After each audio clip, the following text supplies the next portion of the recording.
حضرت ابن عمر رضی اللہ عنہ سے روایت ہے کہ نبی کریم صلی اللہ علیہ وسلم مکہ میں آئے اور حضرت عثمان بن طلحہ رضی اللہ عنہ کو بلایا۔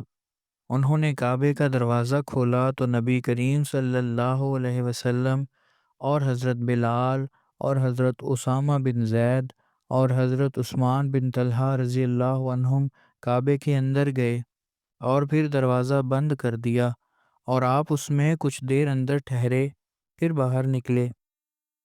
حضرت ابن عمر رضی اللہ عنہ کہتے تھے، میں جلدی سے آگے بڑھا اور حضرت بلال سے پوچھا تو انہوں نے کہا کہ کیا آپ نے کعبے میں نماز پڑھی ہے؟